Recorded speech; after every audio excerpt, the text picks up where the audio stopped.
GaryVee came to Brisbane. A friend invited me to GaryVee and I went down to the event. What stuck with me was when he said, just fucking start. I went home.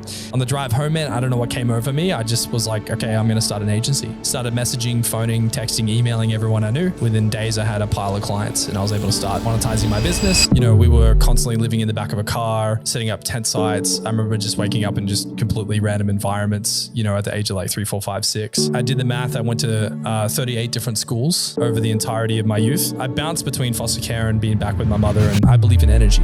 I can't explain it, man. When you start to really get into an energetic state, I don't know, things start to shift. I'm yet to have a conversation with someone that's achieved success in business or life, whatever their chosen field is, that isn't extremely connected to their own spiritual and personal growth journey. Wow. Hi, my name is Dain Walker, and this is Life, Money, and Love. Just quickly before we get started, guys, if you've been enjoying the podcast, can I please ask that you consider leaving a 5-star review and subscribing on whatever platform you've been listening? It really helps the podcast grow. Back again, Dain Walker. Welcome to the podcast. Our little chill setup in here. It's going to be a good conversation. This is so applicable for everyone in any line of business. I know a lot of the people we have on are e-com founders, but when I say Dain is a branding expert, he is a genuine branding expert. One of the most at the forefront people in the education space for branding. You've built over 500,000 followers just by putting out educational pieces of content on your Instagram in a few years now. You've got your agency, one of the fastest growing branding agency in Australia, Rivyl. Anyone looking it up, it's a Y at the end instead of the A. Sick website. You're working with billion-dollar brands doing deals worth over 6 figures. So really, really ingrained with branding and marketing and how brands can position themselves. So I obviously want to chat to you about all that, pick your brain, get into the inside your head and start understanding all the things that people can do to elevate their own brand on a personal level as well, because you've done some really great work in the personal brand space. So we'll touch on all of that, but obviously we got to get to know you a little bit. Tell us how you got to where you are today. Like, I know you've had an interesting journey. You've worked a lot of really interesting jobs, but take us back to the start. I want to get to know who you are and how this amazing mind of yours worked. I did some reading on you and read that you actually missed 70% of your schooling and you bounced around a little bit from foster care. Talk to me about what that experience was like, and did those different experiences that most people would have shaped the way you are today, the way you see the world, the way you think? Yeah, I think so. Like as a child, my mother, man, we're going deep right away, dude. I love it, man. Straight into it. You had no warning. Yeah, so it shaped my character, right? So like I look at all of this stuff in the past as like a big positive thing. But yeah, my mother, so she had a lot of stuff going on, and she resorted to, you know, drug and alcoholism to kind of suppress, you know, her emotions and things like that. So as a kid, you know, we were constantly living in the back of a car, setting up tent sites. I remember just waking up in just completely random environments, you know, at the age of like 3, 4, 5, 6. So kind of nomadic. My mother was constantly moving from place to place. And when I started going to schooling, that didn't really discontinue. So we would live somewhere, we would set up, 3 months later, we'd move, 6 months later, we'd move again. So as a kid, I was constantly moving schools, and, you know, for Australian schools, we always have different curriculums at different times of the year. So I'd be out of school learning about insects, and then I'd move to another school and they're in the middle of their math curriculum, and then move schools. And then I think I did the math. I went to 38 different schools over the entirety of my youth. And what this, I guess, imprinted into me was, you know, I never had like a circle or a friendship network or a family. I always kind of resorted to my imagination. And because, you know, we weren't able to settle anywhere, I would resort to expressing myself through art, through drawing, through, you know, pop culture, watching movies and stuff like that when I was a kid. So I had my imagination because I always didn't have friends. And I think that built a part of my brain that was quite clever and creative, that comes naturally to me, whereas it feels maybe forced for some others. But then after that, my mother's alcoholism got worse, and then she ended up, you know, getting reported by friends for not necessarily taking good care of me. And at the age of 6, I started to go to these different programs from like church groups and stuff like that, where like the Salvation Army, where they took me in and they tried to help my mother, and then she couldn't be helped. So then they put me with family friends, and I stayed with them for, I think, like 4 months. Then my mother got me back. it worsened, and then they put me into foster care. So I bounced between foster care and being back with my mother, and foster care and back with my mother. So again, this kind of continued. I constantly moved environments, and I don't know, it just made me have a thick skin. I could deal with tremendous amounts of stress and be pretty zen about it. So running an agency is pretty crazy, man. And, you know, there's constantly balls in the air that are being juggled. You know, we're doing logos, we're doing naming, we're doing websites, content, like there's a lot going on. And I think in most cases, people would stress out, but I find my calm when there's noise, when there's chaos, and I find a rhythm in that. So for me, it's weird. It's kind of become, as much as it was a hindrance in my childhood, it's become somewhat of a propellant to help me be hyper adaptive, hypersensitive to people. And because I grew up around domestic violence, they say that people that are in those situations become hypersensitive to people's emotions, people's body language, their reactions to things. So I was just hypersensitive to reading people. And a lot about branding is being able to get a good gauge on the business owner when they're lying to you, when they're telling you the truth, when they're uncomfortable, when they're comfortable. So I can constantly read where someone is.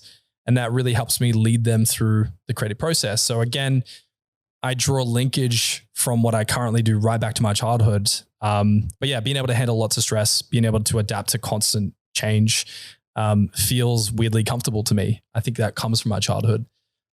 Past that, you know, being in high school, changing schools all the time was tough, but I was getting straight A's in engineering, architecture, and graphic design, and just flat D's in everything else. And the teachers would find it frustrating because if I loved the topic, I'd crush it. And if I didn't interest myself in it, I would just not even try. But that's because I missed majority of my schooling. I didn't have that muscle to push through things I didn't like. So again, when I left high school, I went into the workforce and I was working in retail, and I had like, you know, small jobs like pushing trolleys at supermarkets and, you know, doing removalist jobs and stuff like that. But my first kind of real job was working in a t-shirt shop, and it was in a place called the Sunshine Plaza on the Sunshine Coast. And it was in like a shopping mall. So we had lots of foot traffic, like thousands of people walking past all day. And we made merch and band shirts and just funny joke shirts and silly things for like bucks parties and hens parties and stuff like that. So by nature, being behind a computer all day with the Adobe suite, Illustrator, Photoshop, and, you know, different software to print, press, heat press, and print screen t-shirts, I just felt like I was in my environment. And the cool thing was every day I got to come in and ideate and create t-shirts I think would sell in the store, change the merchandise in the windows. I helped build the e-com store for the store. We did marketing and content, and I just found myself attracted to creating content for the page, reading what worked and what didn't work, you know, orienting myself to try to get the algorithm to pick up the piece of content and to get people to comment. So when I was 19, I was doing social media management. I was building a website. I was doing photography for t-shirts, uploading it to the website, designing merch. And then what would happen is in the store, business owners would come in and they would say, look, I want a logo for my carpentry business. Like, can you just like mash these letters together and put a roof on it? And bands would come in and say, you know, I want a unicorn juggling chainsaws for the show we're doing. And I would go home and sketch the illustration and then put it into Illustrator and design it. So like I had no training. I just would use YouTube. I'd read articles online on how to do things. And I was just behind a computer all day, every day, serving customers, selling merch, managing a retail store and all of the social media side of things. So it just, I guess I kind of built that muscle then. It just came naturally to me. And I think it was just because I was bored, to be honest, and I have a big imagination. After that, I went into the sales industry for quite a long time. And then I was I ended up selling vacuums in a vacuum store at Godfrey's. So for those who don't know, it's like you go into the store, you get people to sit on a couch, you give them a coffee, and then you start pulling out these $3,000 vacuums. And everyone comes into a vacuum store and says, I just want a $50 vacuum. You know what I mean? I don't want anything crazy. And we would say, take a seat. Here's a coffee. We can get you a $50 vacuum. Like, let me turn it on, plug it in. I'd make jokes like, look how short the cable is. I'd say hop up.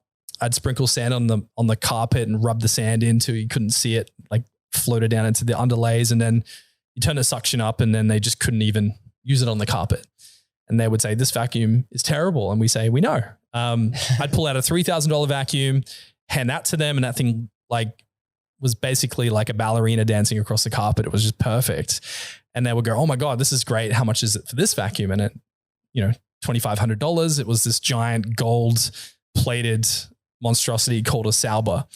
And they would scoff at the price and they'd say, that's ridiculous. And then I would say, look, I've got a $700 option that does the same thing. And they'd buy that. So I started learning sales. I started learning psychology, negotiation, sales techniques. I was reading books on it.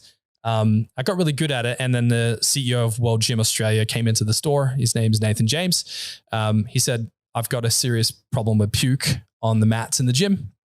So I said, look, let me just bring some chemicals. Let me bring some machines. I'll come in and I'll just start messing around with what could get the puke out of the mats. It's a big problem for World Gym, people throwing up. So I went in there and I was testing different chemicals on the puke and trying to get the smell out and trying to get the stains out and all the rest of it. And I was like, you need this machine and this chemical with the machine. And then you need to spray it with this afterwards and leave it for 20 minutes and then spray this for the odor. And then, you're golden, mate. You don't have any puke on your mats anymore. And as soon as I finished my pitch to him, he bought the machine. I created him an itinerary. I was like, these are the things you need to do. Give it to your cleaner. They can just copy the sheet. And he said, can I give you a job? So I got hired at World Gym. Fast forward, after 2 weeks of being a sales rep, he made me the sales manager. And then a couple of weeks after that, he promoted me to helping manage a club out in a country town. And then when I went out to that club, I took the gym from about 32 sales a month to in the hundreds of sales a month within the period of like 6 weeks. I fired the sales team, hired new people. I put a lot of my blood, sweat and tears into the business, did social media, helped them out with tremendous amounts of like advertising and things like that. And it just wasn't working out for me. I felt like I was going through a rolling pattern.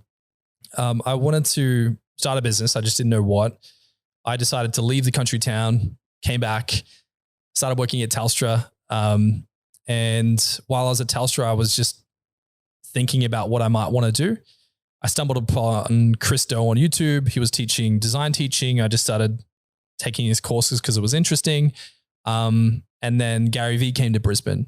So, a friend invited me to GaryVee and I went down to the event and then, there was about 5,000 people in the room, absolute snoozeville, just a sales marathon from all these different speakers. Gary gets up at the end and he just says, I'm not here to sell you shit. And the whole room just like outroars into absolute excitement. And, the people see him like a rock star, man. He's pretty exciting. But that stuck with me how he won the room over in like a matter of seconds. Yeah. It went from people falling asleep and feeling sick of being tried to be sold to after 8 hours of people trying to sell things. Within 10 seconds, Gary had the whole room in the palm of his hand. That rattled me because I was like, how is this person able to understand and read the room and give them what they want when all these other professionals that are multimillionaires can't even put a pitch together? And I was like, I understood exactly what he did because I studied NLP and I understood speaking and all that stuff. But what stuck with me was when he said, just fucking start. So I went home. On the drive home, man, I don't know what came over me. I just was like, okay, I'm going to start an agency. Started messaging, phoning, texting, emailing everyone I knew. And, within days I had a pile of clients and I was able to start monetizing my business.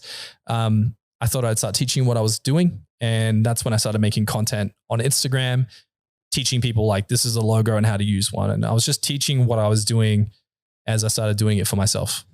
I've done a lot of work with Gary. I've spent a bunch of time with him, so I know what you mean. But explain to me, like you said, you've studied what he done. You've studied at NLP, so you got a good understanding. And obviously, linking back to the experiences you have, it seems like you have that lens where you can sense what people are thinking and feeling in different situations. Yeah, is that on a micro level, 1-to-1, and a macro level?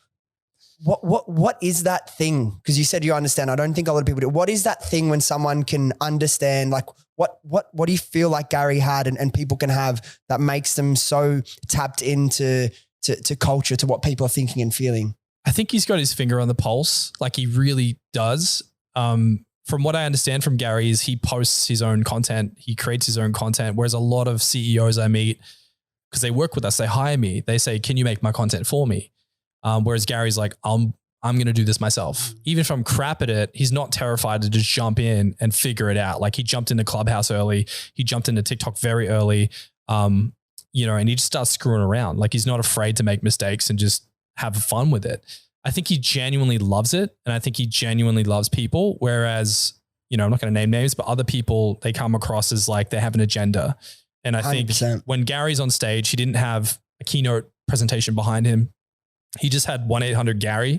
So I was like, it's there if you want it, Yeah. But he didn't have a keynote. He's just off the cuff. He's kind of comedic. He's entertaining. He's funny. He's audacious. But like, how does he read a room? I think he really gets why people are there and what their problems really are. But if you look at musicians, like you've seen a good musician and a bad musician. Like a good musician really knows the dynamic of the room and how to use the room. Same with comedians. A good comedian knows how to get a feel for the room.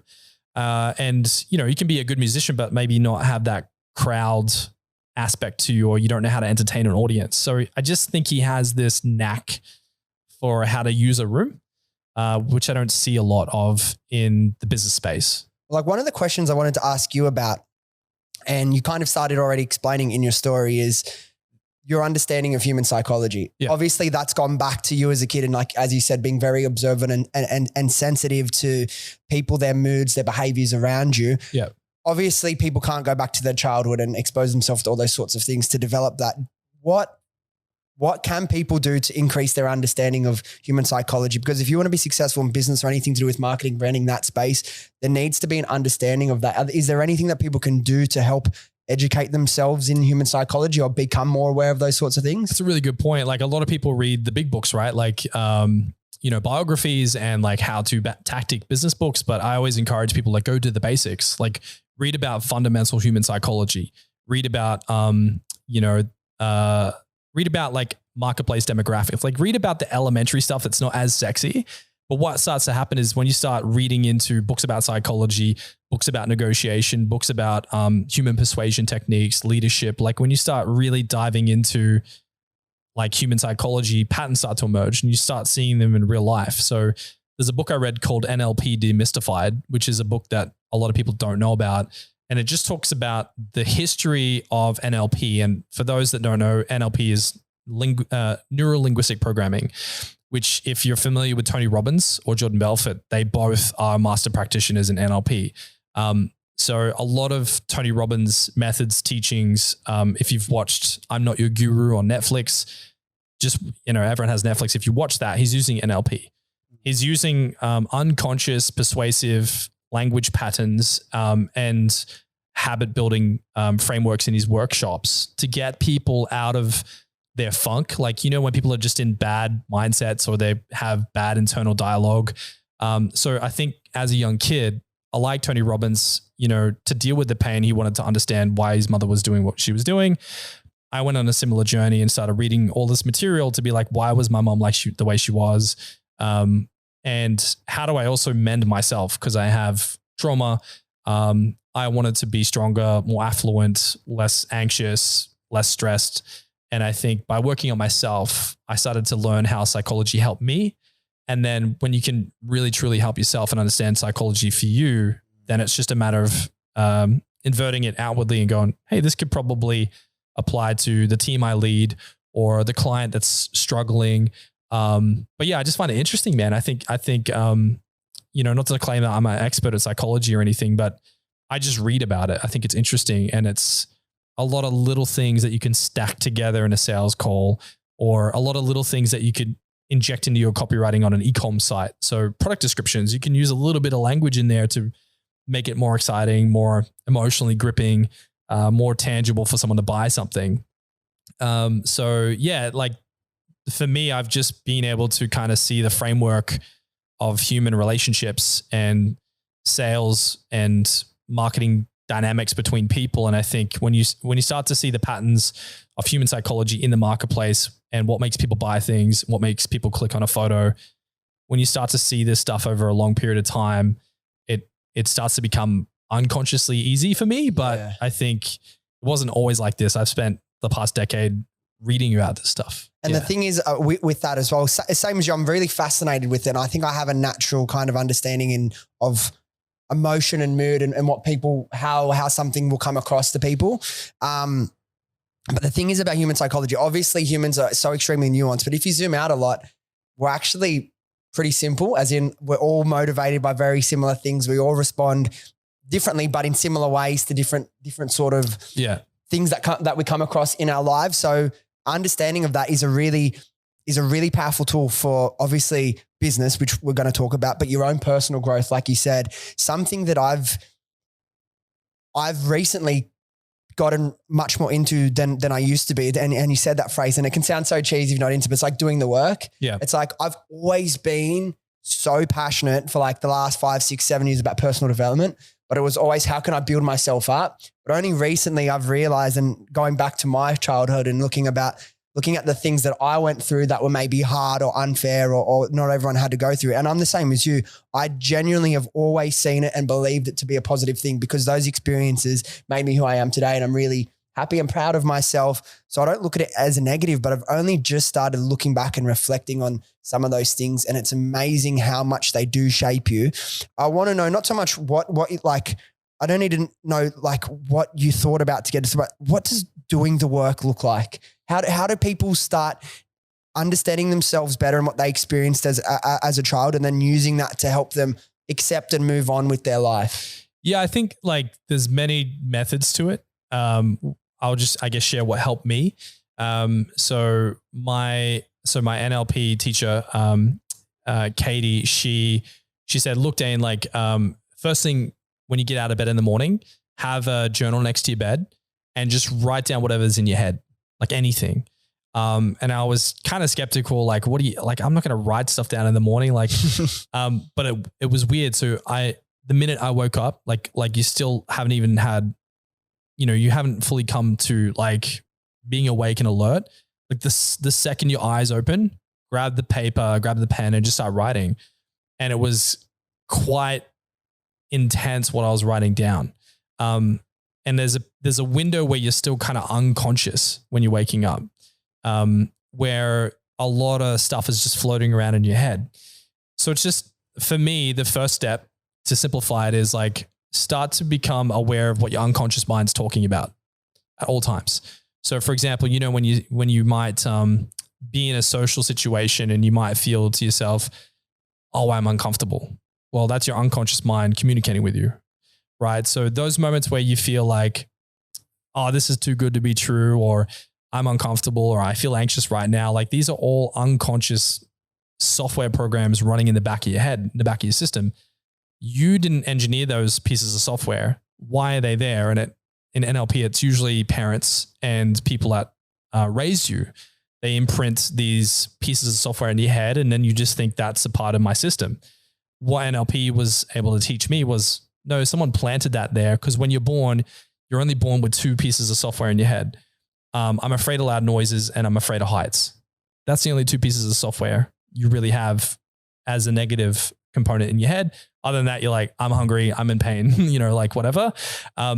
So for me, when I started journaling this stuff, my unconscious mind was just spewing out all of this negative stuff, like self-hatred, self-loathing, anxiety, depression, blah, blah, blah, right? And then I was like, whoa, I didn't realize this was going on in my unconscious mind. So just being aware of that is like the first step, because when you can actually become comfortable just analyzing yourself and just going, I'm not perfect. I'm just going to start analyzing my own language. What are my fears? What are my concerns? What are my doubts? Where am I self-sabotaging? If you start catching this stuff, you don't need to know how to fix it. You just need to know, okay, it's there, it exists. Let me just start capturing all of it. You can go to someone who can help you with this. But in my case, I just kept reading the literature and kept messing around with stuff. But eventually I went to a specialist and I said, look, I need you to help me through these things. And at least I could catalog to them what they were. Yeah. Who do we have on? Oh, Soph, we're talking about the benefits of therapy for anyone to move forward with your life, to heal. Such a powerful tool. I'm really interested in it. I think I want to start soon because I want to, like you said, I'm very introspective and I think a lot about who I am, what my purpose is, what my past was, why I act the way I act. And it's really like, it's a rewarding experience to go through that. But I'm at the stage now where like, I've got a pretty good, decent understanding of those sorts of things, but I need to now go to someone that understands this on a broader level and have them help me, point me in the right direction or ask me the right type of questions to fully gain an understanding on that. Now, from your childhood and your upbringing, I understand very clearly now how you got that lens of, sensitivity to what's going on around you. And that's obviously served you in business. But where do you think you got this self-starter attitude? Just go out and do things. Like you were selling vacuums. You didn't have to go and do all this and put together this whole thing for this guy. Every step you've made in your career, you've been very self-motivated to probably go above and beyond what everyone else around you is doing. Where does that come from? Yeah, that's a great question. I've actually put a lot of thought into this. And like as a kid, like back to the situation I was in, I never really had like toys or friends or my mother and my stepfather never went anywhere. We never like, you know what I mean? Like I was kind of forced to entertain myself. So I didn't really have anyone doing anything for me. Like if I was hungry, I made my own food. If I wanted to go somewhere, I went there myself. Like no one initiated things for me. So I think from a young age, I just had to develop the muscles of like, oh, I'll just do it myself then. Whereas I think some people don't have that pressure. They don't have that, they don't have boredom or they don't have pressure or they don't have people making decisions for them. I think in my case, I just had to be creative. I had to be clever. So I even remember at the age of like 6, I would go knock on the neighbors' doors and say, can I do any housework and you can pay me? And then sweet old ladies would give me $5, $10 and I would like clean their garden or like, dust off, this old lady had me dust off all of her porcelain dolls on her cabinet. She gave me $10 for it. So I was just like finding things to do for money. I don't know why. I used to wash cars when I was like 8 for $2 a piece. And then I'd go spend that money on lollies. So I was like, I want lollies. Mum can't give me money for lollies. I can go knock on neighbors' doors, wash their cars. They give me money. I can go get lollies. So I was like, if I wanted something, I had to figure it out myself. Right. And then later on when I was in high school, I used to go to the supermarket because again, my mum couldn't give me money. I was young. I was like 13. I hadn't had a job yet. And I was like, I want money for tuck shop. So I could buy my lunch, right? Because I didn't like the food that my mom made me. So I thought it would be clever to get some money that I did have. Went to Coles supermarket and I bought, bulk cans of soft drink and bulk packets of chips and soft drink and all that kind of stuff and chocolates because the school banned vending machines. So I was like, they banned vending machines. Everyone's complaining. Everyone wants chocolate, soft drinks and chips. I could bring that to school. So I had 2 backpacks, one full of ice and snacks and drinks, the other one full of my books. The teachers couldn't do anything about it because I just told them it was my lunch. And I'd walk around the campus because it was, I think there was 1,400 students at one particular high school I was at that time. I just walk around at lunchtime. People knew me and I would just start selling them soft drinks and chips and stuff like that. I was making so much money. I ended up paying people to do my homework for me. Wow. So I found a way to kind of be a bit of an entrepreneur when I was in high school because I just couldn't be bothered doing my homework. And that's the thing. Where do you stand on the entrepreneurs are born or bred debate? I don't know, man. Like, I just think I wasn't born this way. I was kind of molded to have to think for myself at a very young age. When like, this is pretty dark, but like my mother would be so drunk that she couldn't even walk. So I had to learn how to get home. If she was out and about and drunk, I had to like kind of carry her home. I had to make food for her. Like I was just kind of like thrown into responsibility at a very young age. So I think not everyone has that And I just was deprived of that. So I had to just kind of mature very early. Did you become extremely self-sufficient at a much younger age than most people would? Yeah. By the age of like 9, I was just doing everything myself. Yeah. And becoming like that at such a young age, that becomes so ingrained in everything you do and how you are. Yeah. As you got older and as you started like looking, at yourself and your life and trying to reflect on who you are, was that ever a challenge to realize, hey, it's okay now. I'm safe. I don't have to be so self-sufficient. I can ask for help. I can, go to other people for support. Was that an adjustment period for you to not completely isolate everyone and feel like you have to do everything yourself? Massively. Yeah. I think I had a mentor when I was 17 who had a business and for whatever reason, wanted to, I guess, help me because he could see I was in pain. And he would just spend time with me. He'd invite me over. I'd spend time with him and his family and babysit his kids and stuff. And he was just teaching me about life. I think he had a rough upbringing and he could see that in me. So he wanted to kind of help me. I think, I don't know, to answer your question, it was weird to adapt. It was weird to ask for help because I felt like something was wrong. Like if I was asking for help or for support or someone to do something for me, maybe it was bruising my ego, or maybe I had pride, or it just made me feel uncomfortable. So it was actually unnatural for me to depend on others. Yeah, which causes problems throughout the later years after my teens where I didn't trust people. It was difficult to make friends because I was constantly like asking what their agenda is or what their intention was. So almost like too far to the point where it was detrimental to my relationships. I've course corrected that and things are a lot better now. But yeah, it definitely set me off. Like if you think about a pendulum, I was really far on one side and it was so hard for me to swing to the other side, but I slowly started creeping, I guess, to the middle. And now I'm aware of it. I sometimes feel uncomfortable, but I'm able to kind of just ask for help and know that it's not a bad thing and kind of change my programming around that. You mentioned having a mentor. What sort of role did that play in helping you, move forward with business and life? Yeah. So at the time, I was 17, I was quite depressed. And it was like a youth group community, like church center. And my friend invited me, I went along and one of the pastoral kind of characters, his name's Dave, just took me under his wing and just could tell I needed some help. It kind of allowed me to feel like what a father figure was like for the first time. And just these little things, even though he wasn't my father, I was like, oh, this is what it might feel like to have a dad. You know what I mean? Because I had a stepdad, but that was different. But to have someone like care about me and not want anything from me, it really kind of forced my brain to think about reality very differently. I don't know if this makes sense. Yeah, it does. It does. Yeah. That's kind of linked to what we were just talking about before, that like protection, ultra protection thing. Now you realize, wait a minute, there are people out there that don't always have negative intentions, that aren't always using me for other things. And like you said, with anything, it's a process, that growth journey you go on. As someone now who's been, I know you're still young, you're still early on in your entrepreneurial journey, but someone who's been incredibly successful. Do you still ever work with mentors? Is there anyone that above you that you talk to, that you go to advice or direction to help you, take the next step with your career? Yeah. So I talked to Chris Do. So he ran an agency called Blind in LA. I think he had, like 36 staff or something at one point. He worked with Coldplay and Halo. Like he did some big stuff. So I worked with him.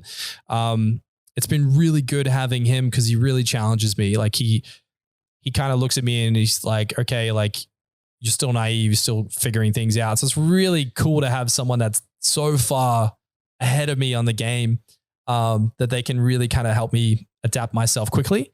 And then I also have another mentor who's like a great leader character in business who focuses on culture development, leadership development, company systems and infrastructure development. And yeah, between these two mentors, I've been able to really kind of start building my systems, being a better leader for my team. So yeah, I think mentors play a huge role, man. It's almost like having a PT. Like you can build a business yourself and be healthy and all the rest of it.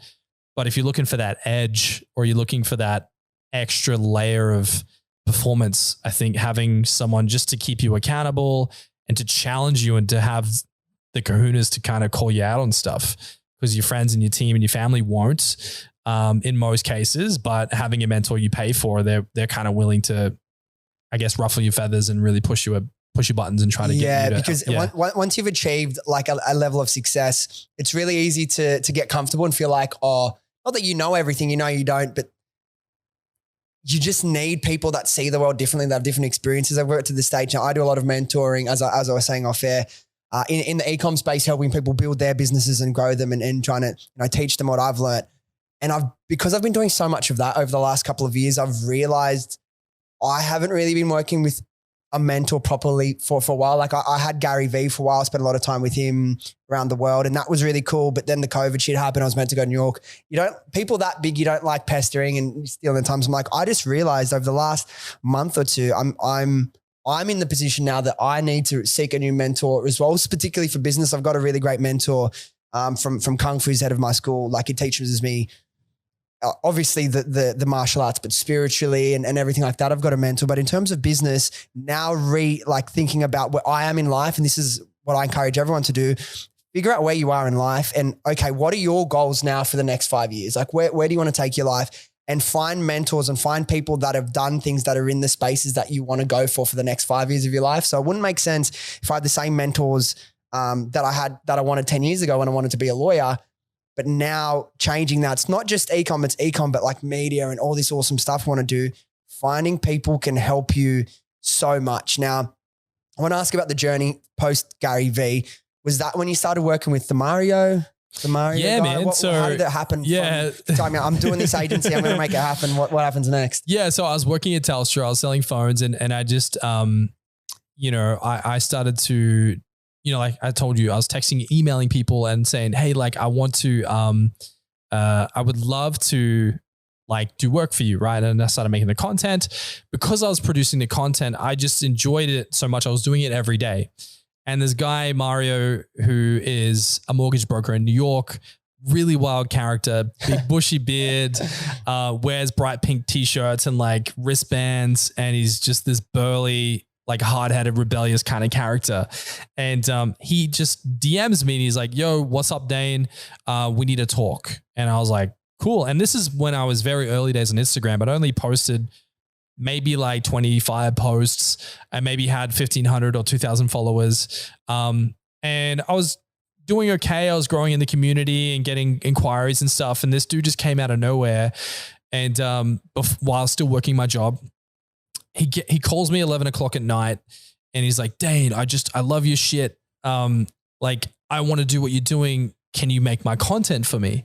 And I said, well, sure, man, we can organize a deal. We can come to something. And he's like, no, I want you to do it for free. And I was perplexed. I was like, well, okay. And he goes, look, I got something to offer you. Like, what do you need, Dain? And I said, dude, I need clients. I need people to pay me revenue so I can quit my job. And he goes, well, how much money do you need per month? I said, dude, if I could get $10,000 a month, I'd quit my job and I can make as much content as you need me to make you. And he goes, I'll call you back tomorrow. Hangs up. The next day, I kind of was like, when people say that stuff, you're like, sure, like, cool. That was weird. He calls me back and he goes, Dain, I've got 6 clients for you. I wrote the contract. They're 6-month agreements on retainers. You got your $10,000 a month. Here you go. I've just emailed them over to you. They've signed it. They're ready to go. You just need to start making their content too. And I was like, holy smokes. Like, I was in shock because I went from being, $180,000 odd in debt, working a job, barely making ends meet, even calculating my odometer every day on my trips to and from work. Like, can I get to the gym today? And it was tough, man. I couldn't even afford lunch. Like if I forgot my lunch, I didn't eat, and that's because of my own stupidity when I was younger, just spending money I didn't have. But anyways, I had so much anxiety to quit my job, but I had the money coming in. So I set up a PayPal account. I quit my job. I was like, let's just go for it. My fiance was like, go for it. Like, let's make this happen. Like, obviously this is all happening for a reason. I just start getting on these calls with these people, start making their content. The revenue starts coming in. I set up a PayPal account because it's all international, and then PayPal wouldn't pay me for 90 days. So I had all this money piling into my PayPal and I had to go get more clients locally so I could get paid while I was waiting for my cash. Why wouldn't they pay you? Is it they don't trust it? Like all these out of nowhere as well. Out of nowhere, it just looks suspicious. So they have to go through this hardcore security process. So I was stressed to all ends, but that forced me to get other clients in Australia whilst I was waiting to get PayPal to distribute the funds from the online account. So I was like full flight into business mode, and after literally after 6 weeks of that, I was making over $30,000 a month in revenue. And then 6 months later, it was like above $70,000 a month by myself on my own, doing all of the content creation myself. And I was working these really ridiculously long hours, and I was terrified to hire someone because I was bringing them into a really unpredictable, chaotic, unorganized environment. And I'm not a perfectionist, but I was like, I need structure before I hire people. So anyways, this guy, Carlos, reached out to me and said, I want to work for you. Again, serendipity, just happened to kind of work out, brought him on board, started hiring people like crazy. And we were a content creation agency for the first probably 6 months. And what sort of content? So we would do carousel content, so graphic content. We weren't doing anything video. Video wasn't really as big on Instagram. We really specialized on Instagram content in the form of what we call carousels, which is like these little swipe posts that you can make. Similar to what you're still doing today, right? Yeah. And this was a huge trend in end of 2019, beginning of 2020. This was a new feature that Instagram had. Everyone was able to educate with graphics. And I was making really good money doing it. It was a big trend at that time. But after 6 months, I realized that the clients I had, their struggle wasn't their content. They had bad business strategy. They had poor sales tactics. They had no idea how to communicate what they did or why they did it. So then we started to slowly creep into business strategy, brand strategy, message systems. We started to go in designing logos and color psychology. And over the years since then, we just kind of organically lent more and more into becoming a branding agency to the point now where we don't even do content. We just build fully fledged brands, build their logos, their names, their colors, their psychology, the website. We just set them up with all their infrastructure. But this all kind of happened organically, man. I knew I wanted an agency, but I didn't know what it was going to become at the beginning. And how did it so quickly get from just you to over 20 full-time staff in the space of 3 years? Well, my Instagram took off. Did you start that as you started the agency, a little bit before? So before so it kind of happened synonymously. So when I started, you know how I started texting, calling and phoning people, I was just getting clients through my network. And whilst I was doing that, I was like, I may as well educate what I'm doing on my socials. And I just started posting these carousels on Instagram, just how-to tips on how to grow Instagram, how to, just how to do stuff as a brand. But over the first year, I think my page grew to 40,000 followers, which, I would post every 41,000, 42,000, 43. So people could see the timeline of how fast my page was growing. And this was creating a line out the door of people going, how do I do that for my brands? So the demand was there, and I just didn't have the team to support the amount of inquiries that we had. So I would constantly have too much work coming in, and I would hire people, and then more people would show up because my page just kept growing. So I was hiring as my page was scaling and as the demand was increasing, and the paychecks were getting bigger because we were getting bigger clients, bigger referrals, bigger projects. Clients would just say, hey, do you guys do websites? And at that time we didn't. We just said, sure, we'll figure out how. Then we built a whole department and hired people to do that. Yeah. It's crazy, man. People, no matter the industry, people doubt the power of social media. But it just goes to show how much, what percentage of your clients come either from your organic content or from referrals from other people you've worked with? It used to be 99.99% Instagram, just because people will follow me for 3 to 6 months. They'll build some kind of affinity toward me, and they'll go, well, if I ever get the money, this is the guy that's going to do the branding for me, because I position myself as the figure of authority at that. But now that we've had the agency Rivyl kind of well established, coming on to 2 years as a legitimate agency with an office and staff and team and stuff like that, we're now maybe 25% of the time getting referrals. So a very happy client then shares the word, and then their friends come knocking on the door and say, hey, you did this for that brand. Can you help me with my brand? And now that you've grown so much, are you only working with like the biggest brands, like your Culture Kings and things like that? Or do you still work with smaller businesses? Most of the time it's smaller businesses. We're in a pocket now where it's like maybe 5 to 10, maybe 20 employees is kind of where the majority of our clientele kind of sit.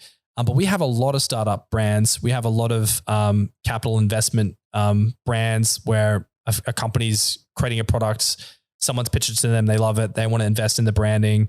At the moment, we're getting a lot of personal branding, like people that are setting up their own business as a personal trainer or as a real estate trainer, like people that are kind of going out and creating podcasts. They're making revenue. They want to take their stuff to another level. It's usually when people are in a hardcore growth phase and they're trying to create structure, clarity, and systems that they reach out.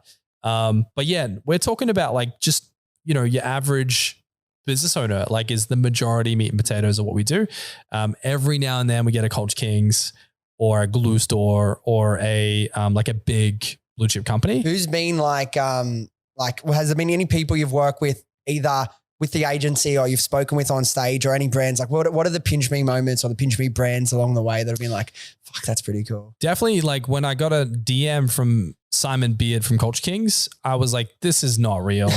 You know what I mean? I was like, here's my email. I kind of like almost blew the dude off. And then he emailed me. I was like, this is legit. Like this is actually the guy. He said, I love your stuff. I want to talk. And I'm like, dude, I've definitely a pinch myself moment. Cause ever since I was a kid, I was like, man, I love the Culture Kings brand. I thought their store was cool. I thought the fact they got Justin Bieber and Eminem and like Drake and Snoop Dogg out into their store. I was like, man, these guys were just clever. I just idolized the brand and I thought it was really cool. So it was just so bizarre. Like a brand I grew up buying from and loving was DMing me, asking if they could work with me on branding. So when we got on a call, it was pretty nerve wracking because, it's kind of a starstruck moment, right? You're like, oh, I don't want to say the wrong thing. I really want to work with these guys. And I just made the decision. I was just going to be me. I was just going to be really authentic. I'm like, dude, I'm a huge fan of your brand. I love what you guys do. From a strategist perspective, I think there's some things we could work on. And I think he kind of liked that I had the audacity to be like, we need to change some stuff here. And he's very much into personal development. He goes to Tony Robbins events. He gets one-on-one coaching from Jordan Belfort. Like he's very proficient and very, very incredibly adept at building businesses. And I think that he realized the trajectory my brand was on, my personal brand. And he was like, I like how just different you are. Cause he was consulting with big firms, like big, prestigious, award-winning firms. And then here's me with my little team of Mavericks just making noise. And he said, look, I built Culture Kings off disruption. I built this brand off being a contrarian and doing things that had never been done before and being aggressive and being assertive and being kind of punk rock. And he's like, you're kind of like that. That seems to be how you approach social media. I want to know what your take is on the branding. So anyways, we did a workshop. We identified a ton of things that we could help support the brand with. And we did a complete brand overhaul. Total pinch me moment.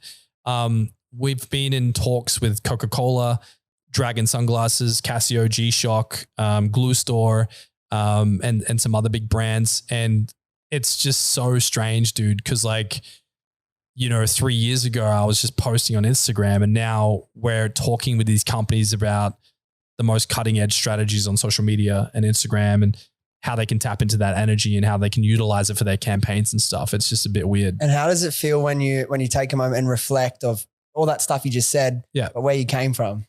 Yeah, it's weird, dude. It's really strange. And I think it's proof that you can really design the future you want. And not to get woo here, but I believe in energy, right? Sure. And Albert Einstein has this quote and it's everything is energy. That's all there is to it. Match the frequency of that which you want and you cannot help but have it. This is not philosophy. I think he says this is not philosophy, but physics. This is not philosophy. This is physics. And every time I read that quote, it hits me different. Same, fuck. It gets me, man. It gives me goosebumps. But for me, I think when I started my journey when I was 17, I had Dave as my mentor, my spiritual mentor, kind of taking me through what life's all about, what love really is. He really took me through this father-son kind of dynamic where I was able to heal that part of myself. And, he kind of helped me walk into manhood, put my childish things away and kind of look at the world a bit differently. And he was quite rebellious and had gusto about him. So I took some traits from him. Then I walked into that creative job when I was 19, and that taught me a lot about, merchandising and e-commerce and social media. I just kind of picked up these nuggets as I went. Sorry, what was the question? I don't know. Yeah. Anyways, I think all of this collectively helped me. I remember your question. So, but like you said, I remember it too. It goes to show it doesn't matter where you came from. Yeah. Doesn't matter, man. Like you can create your life to be whatever it wants to be. Energy. Right? Yeah. Yeah. So I think when I started becoming really conscious about how I was thinking about life, like what lens am I looking at life with? I instead of saying the world's out to get me, I started saying the whole world's out to help me. I know this sounds silly, but like little things like that, instead of saying, such a big switch. Just that little tiny programs. It's easy, but it changes so much for you. Yeah. It just changed everything, right? Like Tony Robbins has this thing where like two people could be in a car accident and then they get out. One person could say, oh my God, my life almost ended. The other person could get out and say, oh my God, I get to live. It's just perspective. So like I started, and it wasn't easy. It took years of like catching myself using negative internal language and going like, okay, everyone's out to get me isn't really great internal language, right? So I was like, let me just play with that copyright and just put that back in my head. So anytime I would catch myself thinking the negative thing, I would just read the mantra out back to myself, like everyone's out to help me. Everyone's out to help me.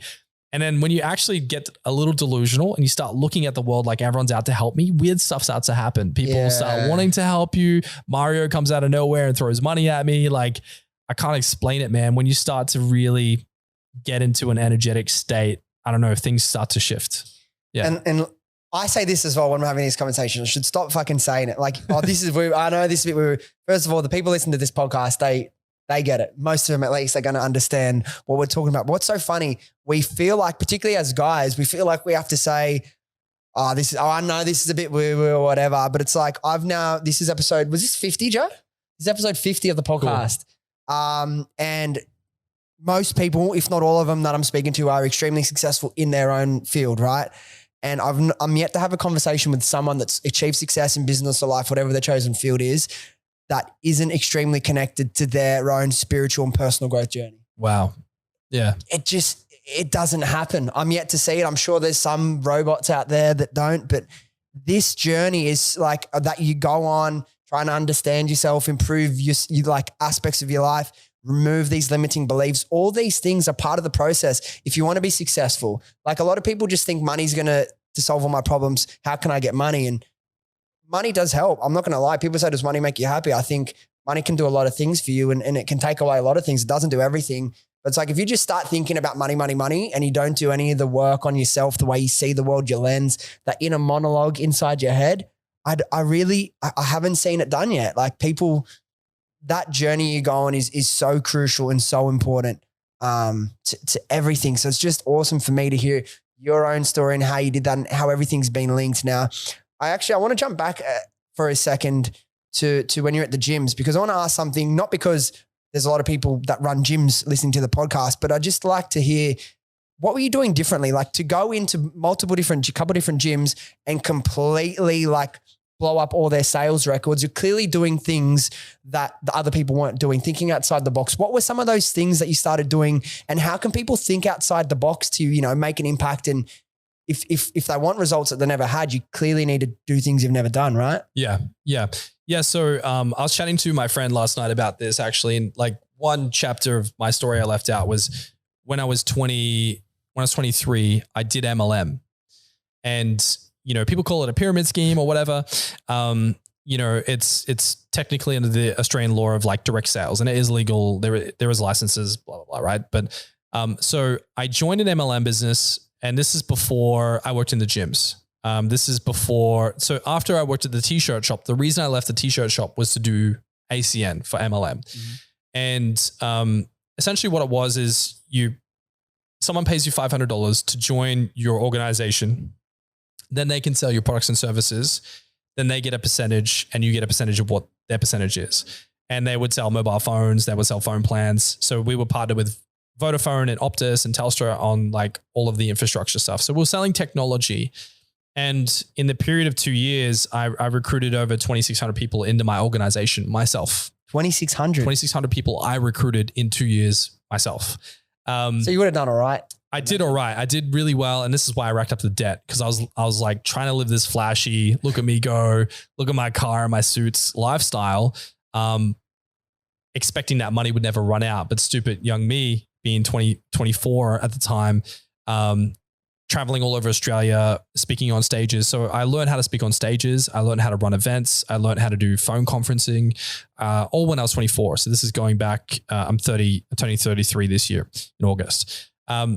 So MLM, it was this weird cultural environment where you're in a room with like a couple hundred people every week, and they all want to be rich and they all want to be wealthy, and like none of them are except maybe two. But it was just like this place, this environment where you could just be around people that felt like they wanted more in life, which is different to everyday life. The point is, how was I able to do what I did with the gyms? So I did what I call tap rooting, and I built a power base. So this is kind of crazy and kind of scary, but I went onto Facebook. You can download your CSV file on Facebook and export it into an Excel spreadsheet, and it will pump out a list of all your contacts and their contact details. So such and such's name, their phone, and their email. It's kind of spooky. So I did that on an Excel spreadsheet. I printed it at Officeworks, and this thing was like 300 or 400 pages, and I got it binded. And the reason I did this was because my mentor in ACN, who ran the company, who, you know, this guy works with billionaires, very successful guy. He said to me, Dain, like, how many people do you know when I joined the business? And I said, I don't know, like 50 people. He said, bullshit. And he's like, how many people do you really know? And I was like, I don't have many friends, dude. Like, he goes, well, how many people do you think you've ever met in your life? And I was like, I don't know, like a couple hundred. He's like, by the age of 19, the average 19-year-old knows 2,500 people. And then I was like, that's kind of true. I went on my Facebook. I was like, I know 2,700 people, apparently. Anyways, I printed out the Excel spreadsheet. I sat down with him, kind of like what your binder has there, right? Like everything's highlighted. He's like, go through that list and just highlight anyone you think that would like to make money. So I did that. I went through the book and I highlighted like hundreds of names. And then he sat there with me. We started making phone calls and calling all these people and just saying like short scripts like, hey, do you want to make some money? Let's meet for coffee. And 1 out of 10 would join. Then 2 out of 10 would join. And I got better. Then 3 out of 10 would join. And eventually got to the point where I was like 5, 6 out of 10 were joining my business. What taprooting was when they joined my business, we did the same thing with them. Like, you're a doorway into your contacts. So when I was at the gym, nobody thinks like that when they're doing gym sales. So I was taprooting leads for more leads the same way I did in MLM. I just took that same power base, which is the book. I'm like, how many people do you know? Let's create a list. So I sat with my team at World Gym. I was like, let's write a list of everyone we know in the whole town. Wrote everyone's names down. We just started calling them. Would you like a free milkshake and a free tour around the gym and a free membership for a month? And tons of people were like, yeah. So we just use MLM tactics in the gym space. And then when those people would sign up, we would give them a free towel, a free shake, and all this other stuff. And just say, look, I'll give you a free bag, a free shake, a free towel, a free, supplement, protein, whatever you want. I'll just give it to you for free. Just give me 25 names on a list. They'd write down 25 of their friends and families. We just start calling them and just having good scripts, being friendly, being funny, being approachable. We got told to get bent a lot, but at the same time, we had a lot of people say, I need this. I need to come down to the gym. And we started selling hundreds of memberships a month doing that. On top of that, we started doing really interesting, funny social media content on Instagram with like me dancing in a gorilla suit, throwing protein around the gym, just doing weird stuff. I dress up like Crocodile Dundee and I pretend to tie up the biggest guy in the gym as if he was a crocodile, like just funny stuff. It got on the news. It was in the paper. The town was talking about it. So we just created a buzz. And I think like we just were very aggressive with our marketing approach rather than going, what's our ad spend? Let's just wait for the ads to bring leads in.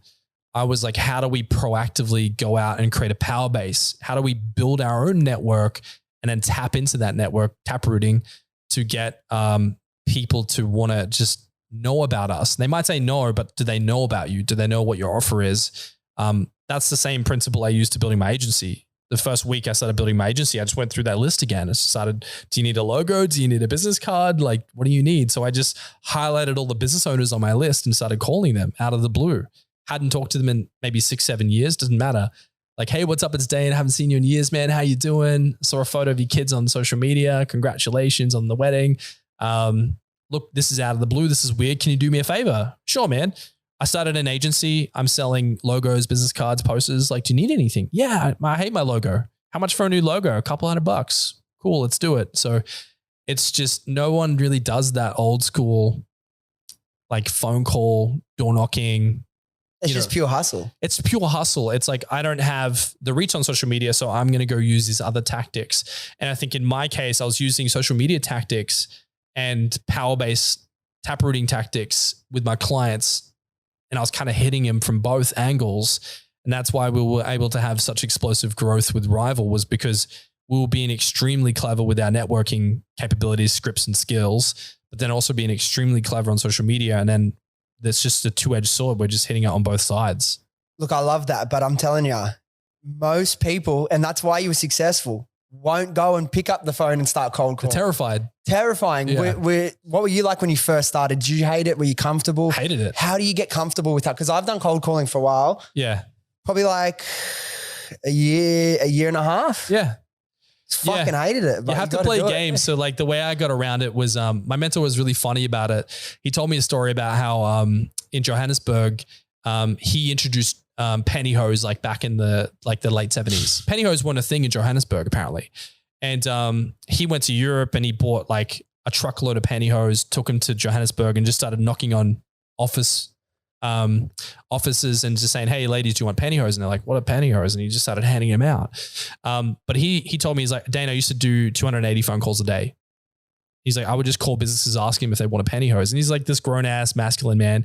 He ended up getting raided by the governing bodies for fraud because they thought he was selling drugs. They're like, there's no way this dude's making $12 million a year selling pantyhose. But the point is, he told me like, you have to look for the no. So when he was calling people, he was looking for the no. So he took the pressure off himself. He's like, I'm not looking for a yes.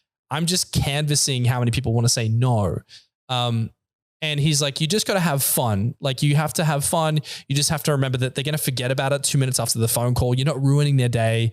You're not predatory. You're just like, hey, what's up? Do you want pantyhose? Hey, what's up? Do you want a logo? No. Hey, no problem. Like if anyone you know does want one, would you know anyone? And sometimes people are like, yeah, my sister needs one. Here's her number. So it's uncomfortable. But it's like going to the gym and doing your first workout session is uncomfortable. It's painful. It just gets to the point where it doesn't bother you anymore. And I think as long as you believe that you have something really good to offer, like you genuinely are like, I've got a really good offer. I mean really well. I have a really pure-hearted intention. I just need to go talk to people. If they don't want to work with me, that's fine. There will be some out there that will. So if you go by a rule of 1 out of 10, if you have a good script, like just a good, you don't have to be great, you don't have to be amazing, just a good script. Like this is a script I used to use. So I'd phone you and I'd say, hey, what's up, man? Can you do me a huge favor? Sure. Yep. Actually, let me rewind. So before we get to that, so I'd ring you up and I'd say, hey man, what's going on? It's been so long. I know this call's out of the blue. I haven't seen you since high school. How you been? Yeah, really good. Really good. Cool. What are you doing these days? Like we'd have a quick conversation, kind of do what we call priming. And genuinely I would say, look, man, I'd love to catch up for coffee. But before we get to that, like, could you do me a huge favor? You say, yes. I'd say, look, like, are you looking for other ways to generate revenue for you and your family? If not, it's cool, but are you open-minded? They would say, I'm open-minded, like kind of skeptically. And I'd say, look, no pressure. I just want to buy you a coffee. I genuinely just want to catch up anyway. Show you something I'm doing. And if you're interested, great. And if not, hey man, it'd be good to reconnect. And then maybe like 5 times out of 10, people will be like, yeah, cool. And then 1 out of 10 that I would sit with would go, I'm in. And then the other 9 would just kind of watch from a distance. And then every now and then they might say, oh, I've been watching you from a distance on Instagram. I'm interested in what you're doing. So the point is, if you look for the no's and the rejection and just know that that's a part of the game, I don't know, it took the pressure off for me. That fear of rejection though, even though it means nothing, like you're never they can't see your face. If they hang up, like they'll go along with their life. You'll go along with our lives, whoever's making the phone calls. But why is it such a core thing that humans don't want to put themselves in that uncomfortable situation, that feeling? Yeah. Do you know Cohen Ray? Yeah. He touches on this. So he talks about in one of his segments in his courses, he says that human beings are pack animals. And what rejection means biologically is you're going to be kicked out of the tribe and you're going to have to survive on your own. And that meant death. So biologically, rejection is like right up there with fear of death. And it's petrifying for people because like think about it. We live in the hunter-gatherer ages. Your village rejects you. You're as good as dead. Winter's coming. Like good luck surviving on your own. So I think he kind of talked about it scientifically. I might have got my facts wrong there, but he's like we're herd creatures. And if the herd rejects us, that's bad. And it's right up there with the feeling of death. And he talks about the only way to really get around that is by inoculation. And the military use inoculation. So if you think about a Marine, you know, they're petrified for the first like weeks of their training, but eventually they're like, this is just another day. So yeah, I was uncomfortable for like the first 8 weeks of doing this, but I think MLM, I did so many phone calls and it just became like not even scary. It just became, oh, it's just a phone call and then people say yes or no. I think to get through that fear of rejection, you just have to inoculate yourself. Like you can't get over the fear of rejection of getting on stage and being crap in front of an audience until you just get up in front of enough audiences and do enough content. Like think about a comedian. You can't become a great comedian unless you go on stage and bomb a couple hundred times. It's you just have to inoculate yourself.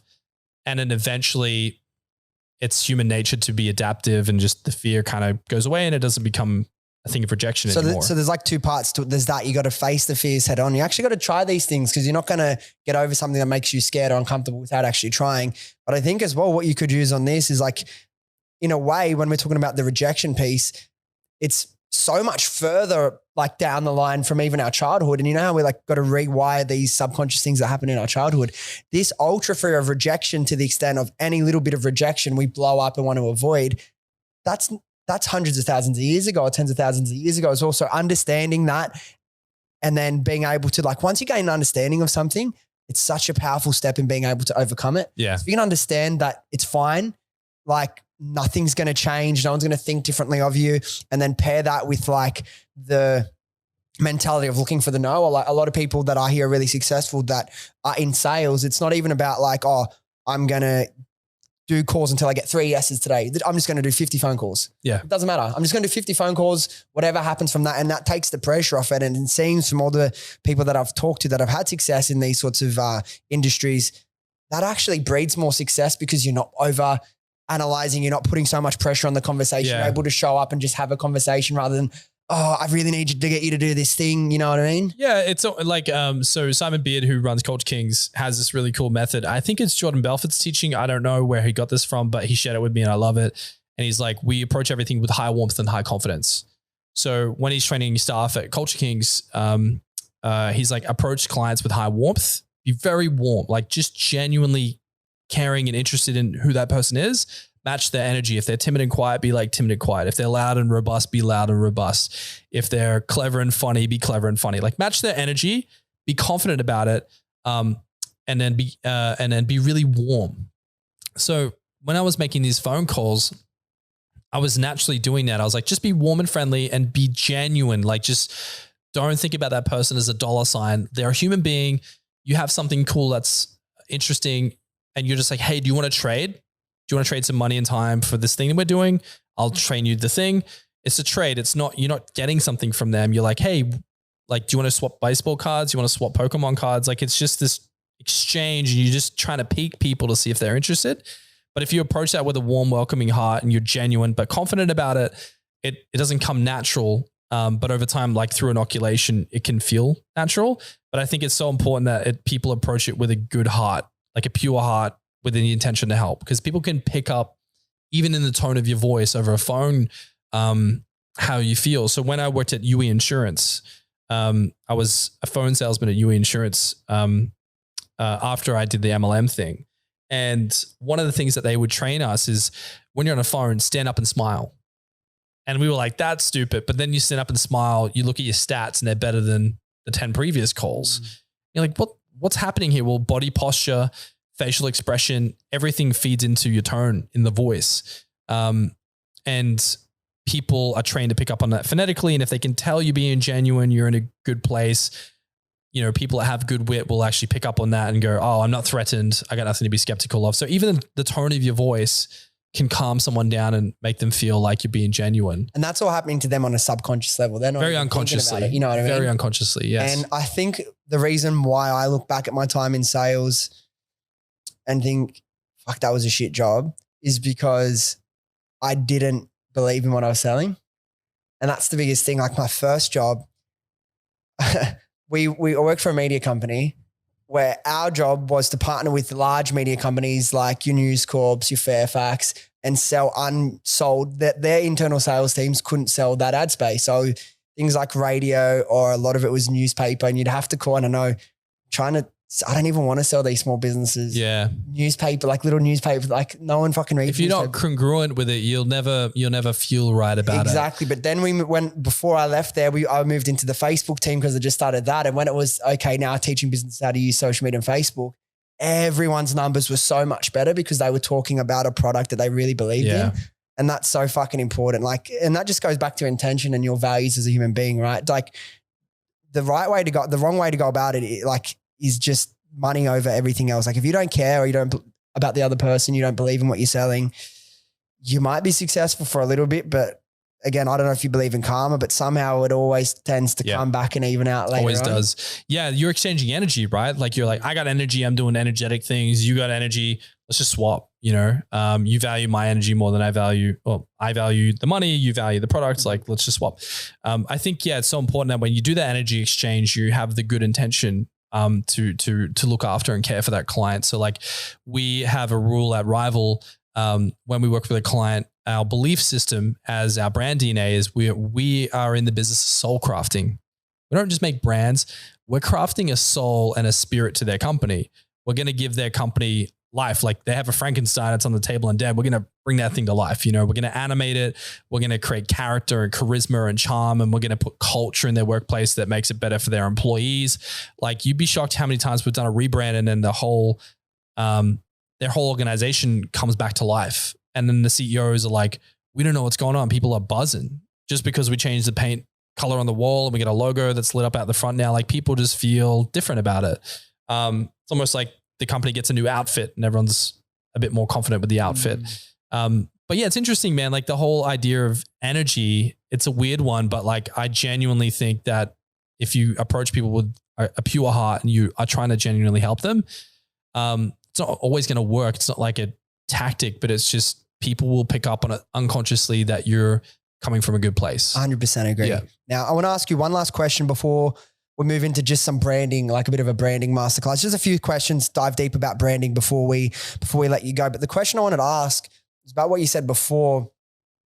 24-year-old guy, you know, flying all around the country, doing events, signing up people left, right, and center, speaking on stage, having a lot of money come in that maybe you weren't used to. You start increasing your spending habits, thinking that, oh, this will always be the case.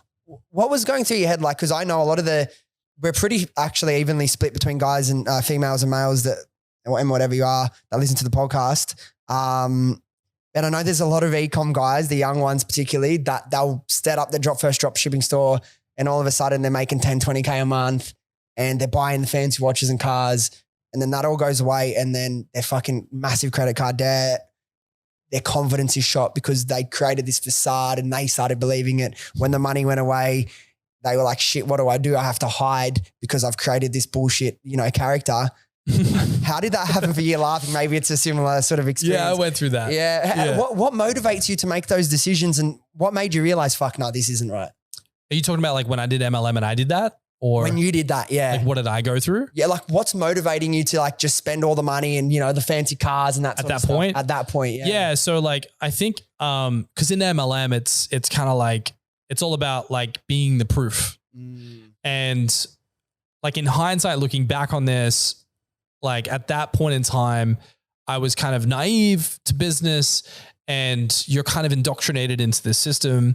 And they're like, if you want people to believe you, wear a nice suit. And if you want them to believe you, wear a nice watch and show up in a nice car and show them the money. Don't tell them how much money you can make, right? Because they'll pick that up from you. And it works. I'm not going to lie. Like if someone sees you pull up in a nice car and a nice suit with a nice watch and you're like, I'm making money in this business. Would you like to partner with me? There is some sex appeal to that psychologically, right? Not for everyone. Some people don't like that, but it was definitely working with the younger crowd. Yeah, like a young 25-year-old dude to be like, man, we're going to do Wolf of Wall Street stuff together. I'm in, right? The problem was, like you said, like I was racking up credit card debt. I was spending money I didn't have, driving a car I couldn't afford, having a watch I couldn't afford, like literally a watch on a payment plan. It was just a flex. And you know, I was speaking on stages of 5,000 people. I was running workshops with 600 people. I was like the guy everyone wanted to talk to. People were getting photos with me. And then boom, overnight, like, you know, the company goes through these huge changes. I lose a lot of my commissions. The infrastructure changes. They really adjusted and set up a new infrastructure that my organization was set up for the old system. They changed the rules for the positions in the company. And I basically had to do this all over again to adjust to the new system just to get back to where I was financially. So that was a huge struggle for me. I was having massive problems with my downline at 2,600 people you got to manage. Most of them weren't active, but 180 of them were hyperactive. So I had a big team and my confidence was shot because I was losing my position. Other people that were new to the company, were starting off building the new system. So they were getting ahead of me. So like, it just put me in a bad place. At that particular time, I was going through a big breakup, and a lot of like debt was catching up to me. So I just kind of hit a wall, man. Like I had debt collectors chasing me down. I had a relationship ending. I had people I owed money to ringing me all the time, asking me for money. And, yeah, my ego was shot.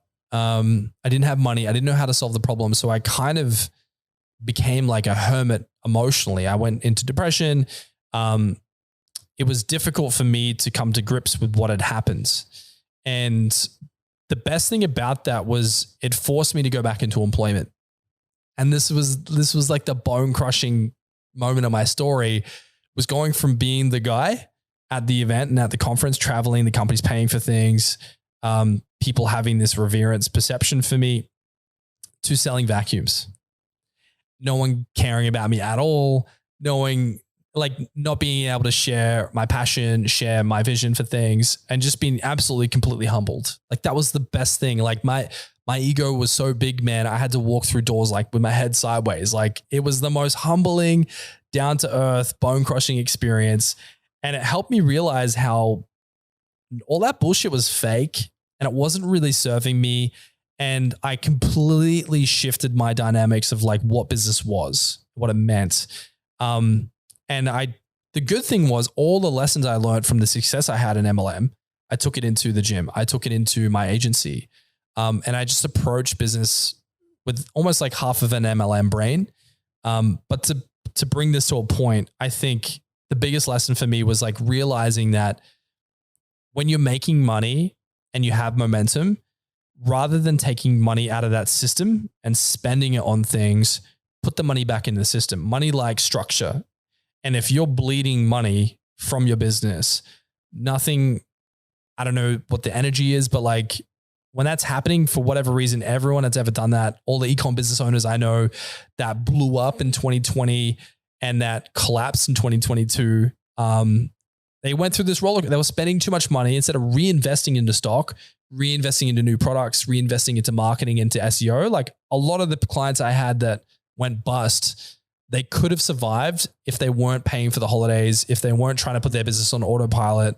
But I know how painful it is to go through that. I know how tumultuous and how difficult it is. And if you're listening to this and you're in that situation, you just have to just kind of swallow a brick, get back into adapting and back into doing the next thing. Because most millionaires, I think it's 18 or 19 companies that they start before they actually have success. Like most people don't get it on the first round. They have, I think the average millionaire has 3 bankruptcies. Wow. So yeah, it's common. Like businesses, it's an ocean of blood in the water. Like it's not an easy place to survive. Yeah. Not at all. Yeah. Even 5 years, like we've been really successful and we've done awesome things. And from the outside looking in, people might just think, oh, it's always been so easy, mate. Nah, it's so many ups and downs that you have to navigate. Once you realize we launched a product that wasn't really on the market yet. So we had an amazing first 2 years, were incredible. By the second year, you start having a lot of competition go in. Obviously, loads and loads of competition makes it, obviously your ROAS is going to get the copycats. The amount of lawyer fees I've had to spend. We actually got settlements out of it, but like all that takes you and distracts you down this path where you're not no longer focusing on you and your business. You're protecting what you've already got and thinking about all these other people trying to rip you off. But you realize you giving so much of your energy to that, you're actually double affecting your business. So I had to go through all that. But what I've realized now, 5 years in, go through the cycles, you learn so much about yourself as a person and business. You can't rely on one thing to bring in your money. And now how much we've had to diversify our business, expand new channels. Sometimes retail's absolutely killing it and e-com might slow down, or sometimes Facebook's killing it. But our Instagram influencers aren't working all the time. There's so many things that we've had to do and flex and different levers that are push and pull at different times. Because I've said this before on a podcast, but like the IPL space, the at-home IPL space, we used to have a tracker of all our competition, like on an Excel. And at one point there was like 110 people on the business on that were exactly direct competitors running ads in Australia. And we re-looked at that probably about a year and a bit, exactly about a year ago now. And from that time there was 110, there was only 3 other businesses that were still going. So it's like the amount of business, like the businesses that would have had that height, couple months of profit and then crashed back down. It's so normal. Yeah. And like, I don't say that to brag. Yeah, look, we made it. We were the first to market. We got the best product. So it still wasn't easy for us, even with that advantage. It's like people are going to go through this, How long did it take you to get your confidence back? Honestly, man, probably about 3 years. Wow. Like I was so rattled. But yeah, I got to the point where I was like, maybe I'm just meant to have a 9 to 5, like I was on the cusp of like, maybe I'll just be like a really rad sales guy, cause when I was at World Gym, I was trying to, get into owning my own franchise. When I was at Godfrey's, I was considering buying my own Godfrey's store. Like I always wanted to own a business. It just got to the point where I was like, man, like I had a couple different businesses I tried to start between the MLM thing and this. But I don't know, something snapped in my head at the GaryVee event. I was just like, I made a commitment. I made a decision and I kind of made the similar decision I did in MLM. I'm just going to figure this thing out. I'm just going to do it. So like, yeah, I think, your confidence can be shot, but that's business. Like you just got to get back up. You just have to dust yourself off and just go for it again. It's tough. Like well, I've set systems in place that if I lost the business, I wouldn't have to go get another job.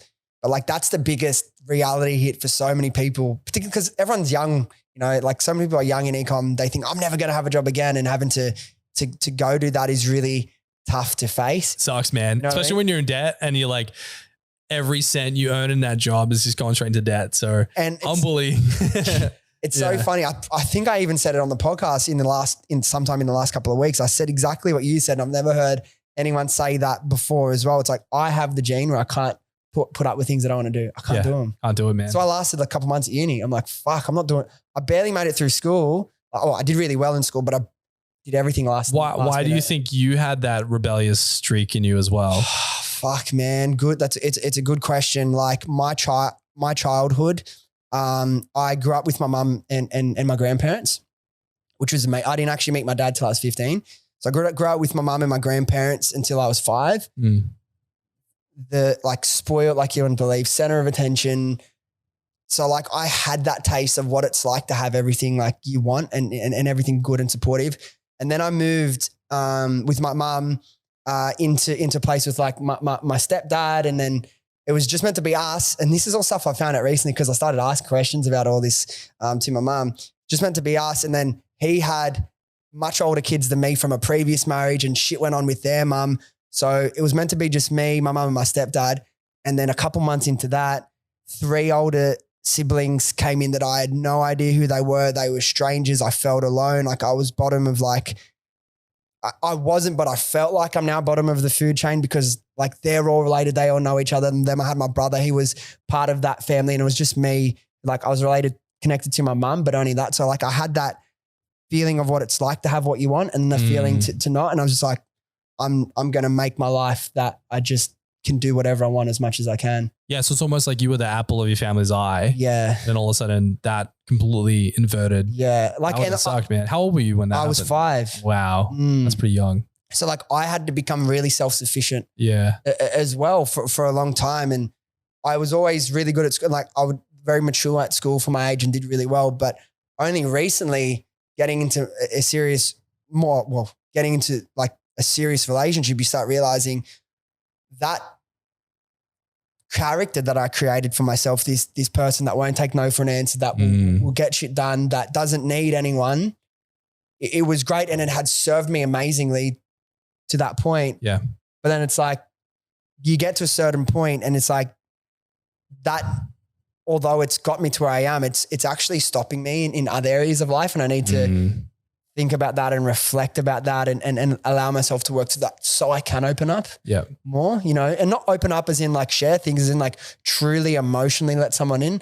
The term gets thrown around a lot, emotionally unavailable. People would always laugh and say, oh, girls I was dating would say that. And I thought, no, and that 100% I was. Yeah. Yeah. Same, man. I was like, I think even like me and my fiance, she, you know, dude, she's like absolutely incredible. Ellie, she's just a rock solid, incredible mother, amazing supportive partner.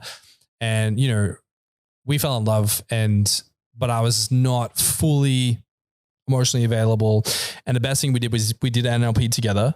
We went on this yoga retreat together and we learned about relationship dynamics and like all this stuff. And it took me like 3.5 years to like fully trust her, like to completely emphatically just be like, I'm in complete trust of you. Like, no, there's no more secrets. Not secrets as in like a secret, oh, I'm doing something bad, but as in like your thought process inside your head don't need to be so. Yeah. Like you know, things like, you know, very on a very deep unconscious level, like she's probably just going to leave me. This probably won't work out. You know, she wants stuff from me. Like it's just bad programming from my childhood. Right.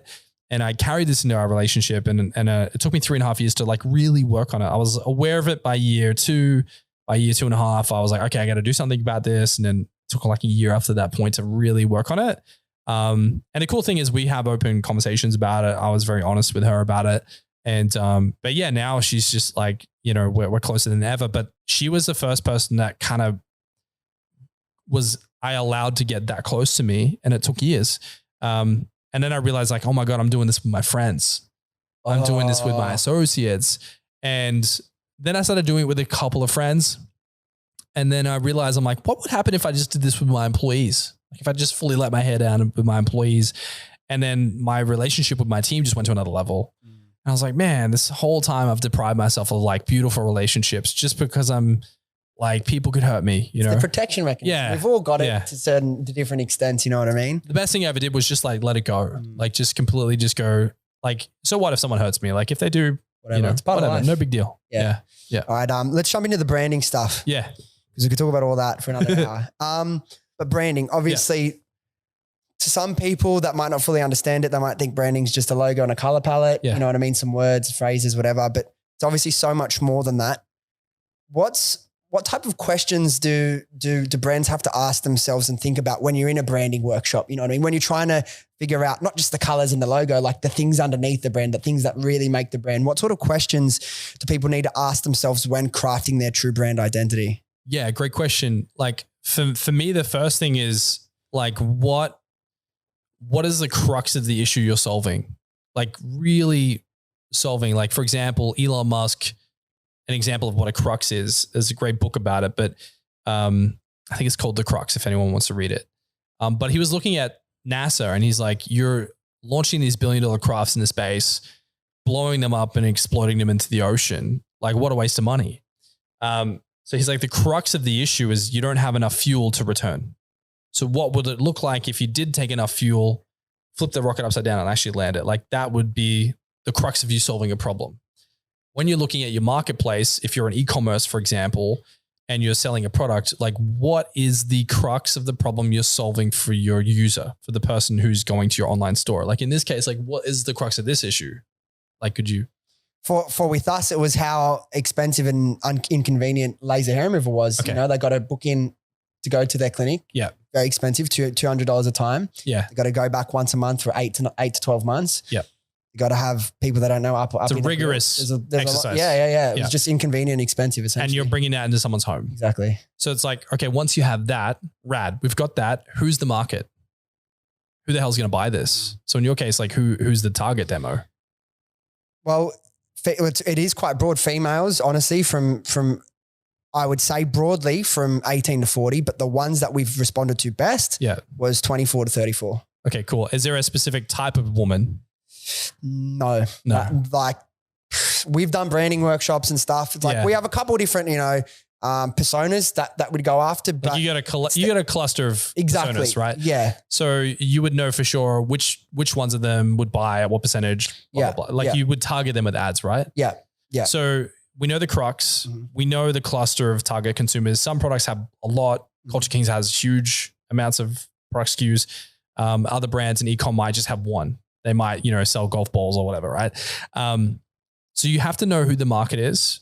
And when I'm saying that, it's like, what social media platforms are they on? Yeah. Where are they hanging out? What are they consuming? Who are celebrities they follow? What do they care about? Like, what do they do day to day? How would you get this in front of them? What messaging would get their attention? So once we kind of know the market roughly, and then the crux of the problem we're solving, then it's about like, well, why did you start this business? Why was this a problem that you wanted to solve? What was interesting and passionate about this? If it's about money, rad, but like beyond money, why are we doing this? We find out their internal why they're doing it selfishly, but then we have to craft something for the market. Like, why are we doing this for the market? Why even go to the effort of doing this when we could do anything else? We craft a story. We start to look at like, how do we build a belief system for the brand? So for example, Apple, we think different, right? Nike, we exist for athletes and we want to give them confidence. Like what's the promise to the market and how do you cleverly relay that? And the most important thing where a lot of people trip up is they use what we call briefcase words or vanilla values. We want to be an inclusive, diverse, trustworthy, authentic, honest brand with innovative products because we care about the marketplace and we want to empower the customer. It's like, cool, everyone says that. Nothing wrong with any of those things. But if the whole marketplace is using the same language and language that's very vague, how do we stand out? So for example, Red Bull, it stands out. Liquid Death, it stands out. Harley Davidson in the motorcycle space, it was the first one to be really rebellious and liberty and freedom oriented. So it stood out. So like, what's going to get you to stand out language wise? And people are petrified to do this because they're like, we don't want to alienate and pigeonhole ourselves into one market. But the opposite happens. You become interesting. And in Red Bull's case, by being extreme, like think about the friends that you have that drink Red Bull that don't do extreme sports. You know what I mean? So like just by being interesting, you're going to get a big group of people. The hardest thing for a brand is just diving into like, what's their unique X factor? What's their secret sauce? What gives their brand a soul that's different to everyone else? That's the hardest thing to extrapolate is like, how do we actually start to get into creative, clever territory and away from generic briefcase, everyone's saying the same thing territory. If everyone's using the color blue, let's use the color red. If everyone's using feminine, naturalistic messaging, what about if we do modernist contemporary? Or what if we do rebellious and robust? Like, what if we just do something different? And every single time we've actually done that, it's more than like 3 or 4x that business's attention on social media, their engagement online. But yeah, the biggest thing is just standing out, just being something new, like creating a new feeling, a new concept. Bang & Body did a really great job being a new thing with their packaging and the name. And you gotta create something clever and new in most cases. And how often do brand identities need to evolve? Depends on your market. It depends on your industry. Like industries that move really fast is the beauty space, moves at lightning speed. But then if you look at the golfing industry, it moves at a slower pace. Then if you look at coffee, that's a slower pace market. So things that are really, again, it depends if you have a young or middle age or older demographic. Like it really depends on your industry. Yeah. Like for example, soft drink companies, they're all rebranding at the moment. Sprite rebranded, 7-Up rebranded, Pepsi rebranded. like every 9 to 10 years, soda companies rebrand, soft drink companies rebrand. Probably every decade, like you need to really revisit what your company's doing. Or like if you're realizing your market's shifting, you probably need a rebrand. If you realize your demographics changing, you probably need a rebrand. If you're realizing that your product suite is 4 times the size of when you started, you might need to update your branding. Do you know what a Loom Cube is? So it's a big e-com brand. They do lighting. It's called a Loom Cube. It's like a little box that has all these lighting features on it. Oh, I have seen it. Yeah. So these guys recently came on board and they're doing much broader SKUs. Their company started with one product. Now they're like, we sell like, 60 SKUs. Mm-hmm. So we're doing a brand update for them because it's like, well, they're drastically different to what made them initially successful. They've become something more. So usually when companies are scaling, they're growing, they're shifting, they're changing. That's usually when I would suggest we need to do a brand tune-up, which is just minor tweakage, minor adjustments, tweaking fonts, adjusting colors, like little things.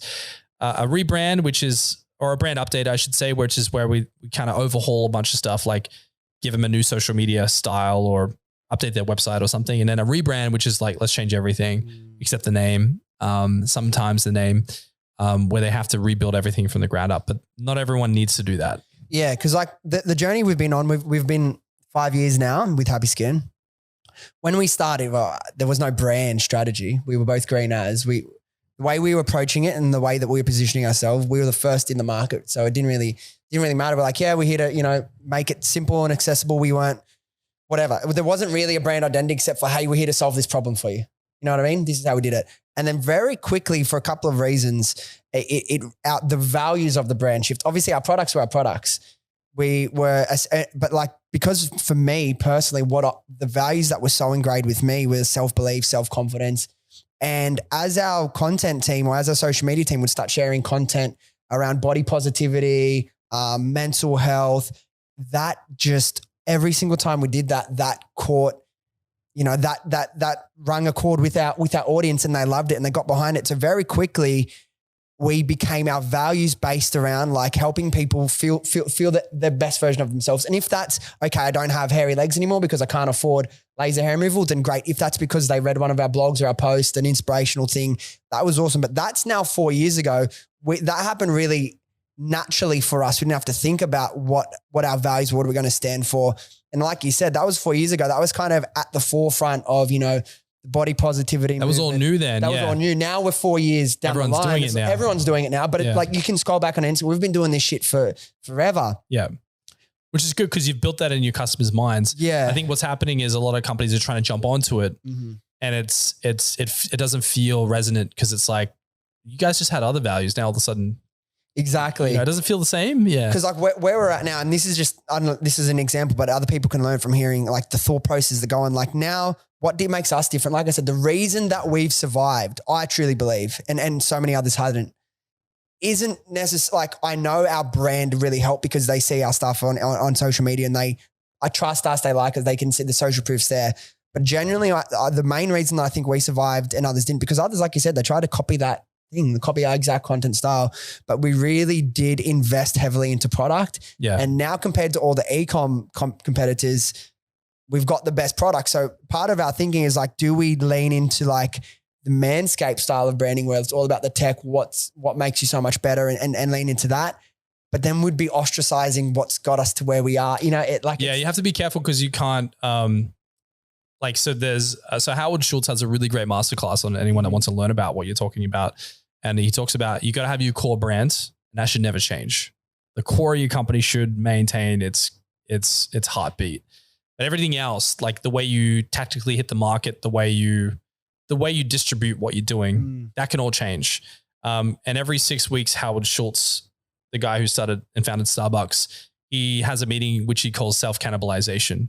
They sit down, they have a boardroom meeting and they say, if we were Starbucks' number one competitor, how would we destroy Starbucks? And they put on a hat as if they hate Starbucks. And they're like, how would we take these guys down? And that's how they came up with the free Wi-Fi idea. That's how they came up with what they're doing right now is they're creating stations that you can electrically charge your car at. So they were the first coffee roastery service company to create like a service station with electrical car chargers. They're like making their own branding around it. They're like, this is the future. This is how we would kill Starbucks. And they just inject it into their business. So you can cannibalize and change all of your marketing tactics, but the core of your company, what it stands for, like what we believe in as an enterprise, what's our culture, who's our audience that we're here to devotedly serve, how do we speak to them, and how do we want to make them feel? So for example, Lululemon spread into the men's market very cleverly and didn't ostracize the female market. And they created their own niche, right? So Lululemon's done this really well. So you can expand into your markets, but you just have to stick to your core fundamentals. So Lululemon never ditched the body inclusivity, body celebration, diversity, cultural diversity, photography, and all the rest of it. They kept that, but they just brought the men's stuff into it. You can still level up with that. Yeah. Yeah. You just have to be very clever. Exactly. Whereas like, not to go into it, but if you look into what's happening with Bud Light, regardless of where you stand on that debate, we're not even getting into that. I don't want to go into politics, but like, not at all. They ostracize their old audience. Their 100-year tradition of their audience, they essentially gave them the middle finger to go after an audience that don't even drink beer. Yeah. If they were going to drink beer, Bud Light would probably be at the bottom of their list. It's like, I just thought. If you just break this into stats, like 85% of Americans the 85% of beer drinkers in America are men. Yeah. And they're blue collar, they're workforce, they're frat boys, college parties, whatever, like that. They just gave two middle fingers to that audience and saying, we don't want to be about that anymore. We want to be about this other thing. And again, like, be whatever you want. It's just, that's a great example of what happens when you turn on your market. Have you seen the clip from the interview that their VP did a couple of days before? We need she said reinvent. On there. Yeah. She had this kind of like almost, no hate, like, but kind of this smug, energy, like, this is going to be amazing. It just goes to show like you really, really, really need to understand you can want to grow your business, but who is your market right now? Yeah. Know your market, serve them well, and stay to your core. And like another maybe more positive example is like Lego. So I did a post about this the other day, and Lego, I think it was in 2000. I might have the dates wrong. Look at my post. It's accurate. I think it was 2006. Lego had been losing money for 3 years in a row. So they were at a profit loss 3 years consistently. They had 14,000 SKUs. They were getting ever more complicated with the products. And a new CEO stepped in and said, I want to talk to children about what they love about Lego. And they sat down and they spoke to, hundreds of children. And they all said, we just like making cool stuff. So then they realized it didn't matter how complicated or convoluted the box system was. The kids just wanted more blocks, like just basic blocks to make stuff with. So then they cut the SKUs down from 14,000 down to 7,000 and just got a bit more basic with the kids range. They're like, the kids just want more blocks to play with. They don't want to just build a pirate ship once. They want to build hundreds of things. So they realized that they weren't serving their market like they used to. What made Lego great was I could build whatever I want, but they started to get too restrictive with the blocks and you could only really build one thing. Kind of outthinking it. Yeah. And now if you walk into a Lego store, you can just buy blocks. So they've completely changed their approach to the children's market. Then they interviewed all of the pro adult fans and they were like, yeah, we love Lego, but we like making more mature stuff like, Death Stars and, we don't want to make children's stuff. So they're like, oh, adults like Lego too. So then they did an adult Lego range. But what helped Lego go from net loss to profit was they regained focus on what made them great in the first place, which is what Bud Light did not do. What made them great is kind of being for the man, being a masculine, like strong-hearted brand. They changed what that meant. People ditched the brand and went to cause or went to other brands, right? But in Lego's case, they regained focus on what made them great in the first place. The second thing is they looked at new markets. They're like video games. Maybe we could do partnerships with Harry Potter and Batman and make funny, collaborations. Hey, let's do a movie about Lego and make it funny for kids. So they just branched into movies, branched into video games. They stayed more relevant because kids weren't just buying toys anymore. They were playing video games or watching movies on Netflix. So they just started to spread their wings into new markets. So sometimes to do a rebrand isn't to change anything. It's just to adapt how you approach the market and how you expand into new territory. Yeah, exactly. And there's always more things you can try, particularly now with the age of the internet. Like there's so many different avenues that you can take it now. You mentioned just then, Lego interviewed hundreds of children, asked them now. And adults, and adults. Now, most businesses won't do that. Couldn't do that even if they wanted to. No. What can businesses do to better understand their customers or their target market? So we're working with a skincare brand right now, based out of the Gold Coast. She runs clinics, and we're doing a complete brand overhaul. She's doing really well in e-com, but she has much broader goals. She wants to get into Sephora. She wants to become a really big Australian prominent national brand. So when we sat down, we workshopped this with her. It became clear to us that we need to know more about her target market. So we said, look, do you know many women that are kind of like the market you're trying to approach? So she wanted mums that had kids that were old enough going back to school, and now they're getting back into their skincare routine. So in the beauty space, a lot of mums ditch their beauty routines when they first have kids because they're so focused on the child, and they're at home and they don't have to be at work. There's not as much pressure. So there's a decline in, women at that particular moment using skincare products, but then it spikes right back up again when the kid's like, a year old, they're going back into the workforce and stuff. So she's like, I want to catch women in that kind of segment into young motherhood. So we built a whole campaign around what it means to be a young mom and celebrating that, and coming up with really cool social media campaigns on how to utilize that. But we wanted to know more about her market. So we said, can you get a group of like 30 women and just take them through in groups of 3, 4, or 5 into Sephora and just get them to shop, and then ask them questions around what colors spoke to them, what felt too mature for them, what felt too young for them. Like we just interviewed them to see what fonts they like, what colors grabbed them, what illustrations spoke to them, what felt like it wasn't for them. So once we've collected that data, we're able to sit down and see a pattern emerge between the 30 women and go, oh, they all kind of felt the same way about the same things. Here's the pattern. This is the thin line that we need to stick to. These color hues, these fonts, this type of illustration, this type of messaging, this type of naming, this type of logo.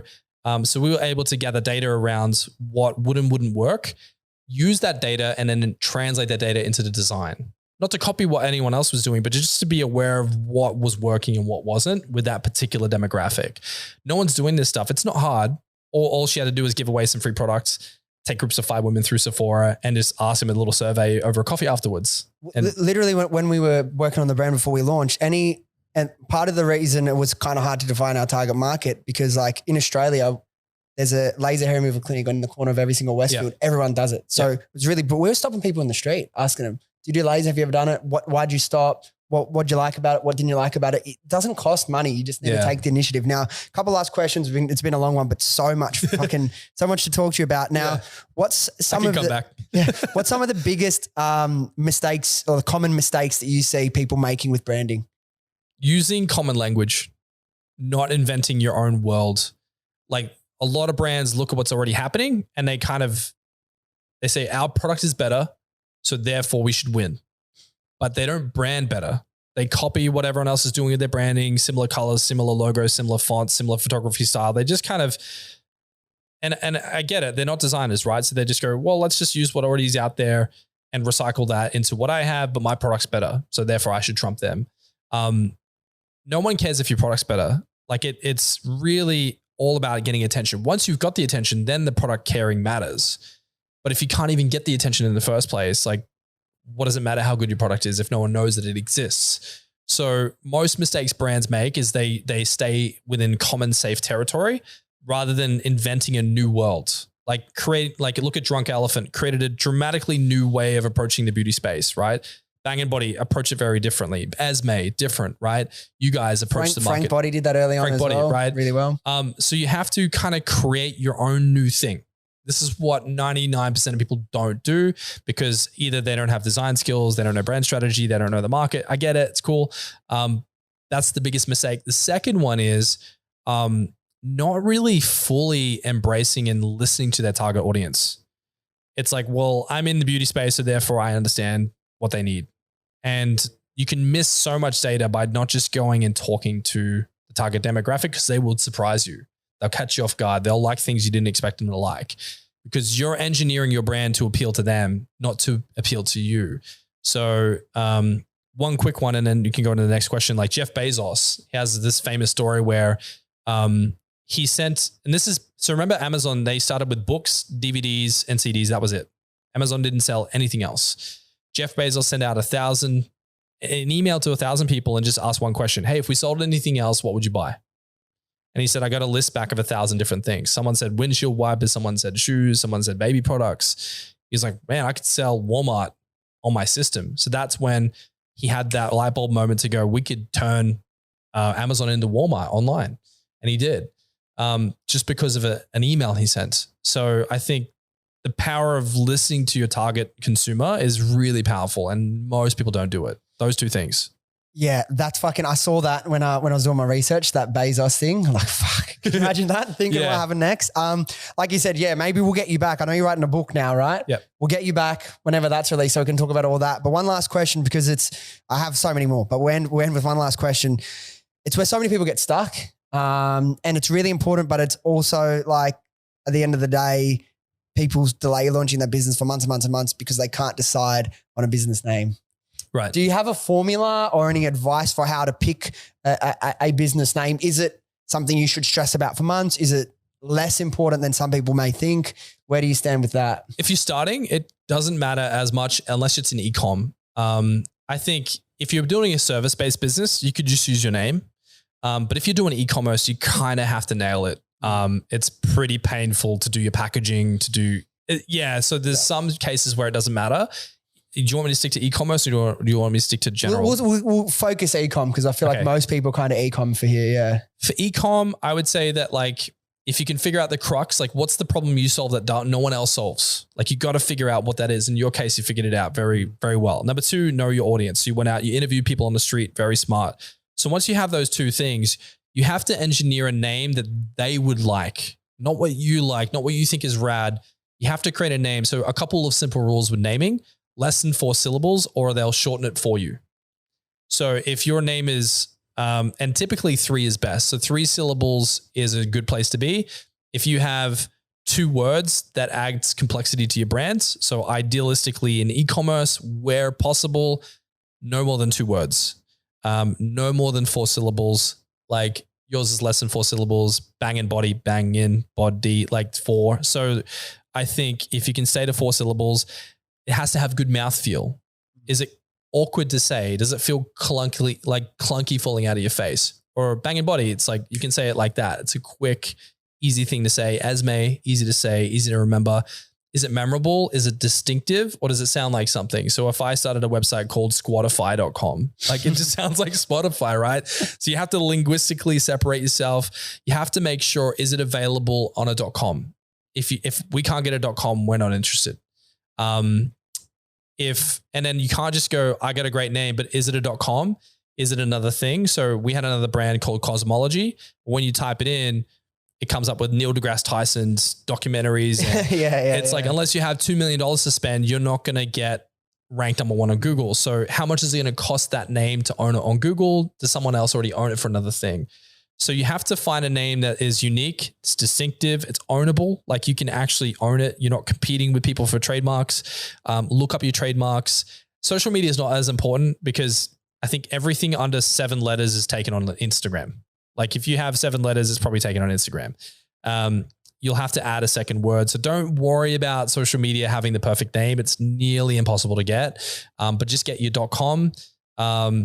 And then buy any additional domains you can. Buy the .co, buy the .net, buy the .io, because I guarantee if you have this real estate on one .com, your competitors could get something really similar that's close to it. Yeah. You got to buy that territory, and like, yeah, it's going to cost you money, but I own every rival, like rival.blog, rival.io, rival.net, rival.co. Like I bought all of them.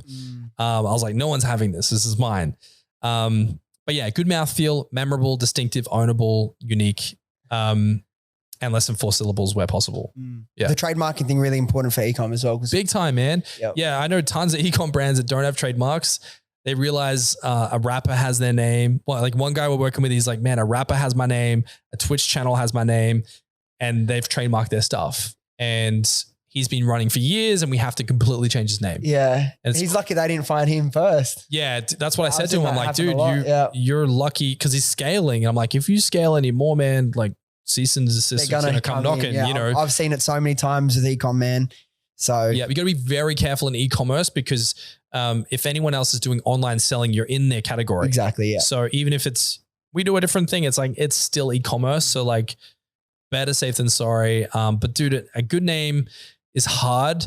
I would suggest volume. Don't just write down 3 or 4 ideas. When we do naming, we write down sometimes, 1,000, 2,000 names. Wow. Like just through volume, just brained up as many possible concepts as you possibly can and stretch yourself and do it in sprints.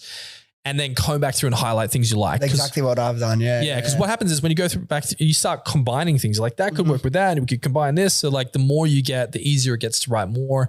And then you just basically process of elimination and then try to, where possible, get people that are kind of like your target demo to feedback on what they think is rad and what resonates with them. Yeah. Love it, Dain. We've just done almost 2 hours. Thank you so much, brother. Thanks, so much information, education about branding, about business on your Instagram. So where's the best place for people to find you? Yeah, just Dain Walker, Dain Walker on Instagram, TikTok, or YouTube or LinkedIn. And they'll be able to find Rivyl and everything like that through you. So really quickly, what's next? I know you got the book coming. Yep. When's that? Next year after launch? When do you think that'll be out in the market? Yeah, so we're anticipating within the next 6 months, it'll be completely written and in the process of being produced. We're also working on a live event here in Sydney. So coming up in August, we're going to do a live event for anyone that's a personal brand that wants to know how to, within the 3-day boot camp, how to build a personal brand.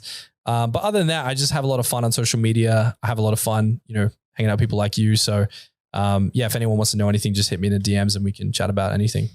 Awesome. Really do encourage that because just doing my research on you, I saved so many posts on your Instagram as well, just for myself, or like hearing different things, perspectives, thoughts and branding and content and ideas that you've never thought about before. So really do mean it when I say a branding expert, done so many amazing things, so many more to come. So thanks again, man. And excited to see what happens next. Thanks for having me on your couch, man. Cheers, bro.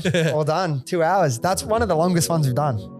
All right, guys, thank you so much for listening. If you enjoyed this episode or you got something out of it, do yourself a favor, do me a favor, do your friends a favor and share this with them and they can come along on this journey with us. Thanks again and I'll see you next time.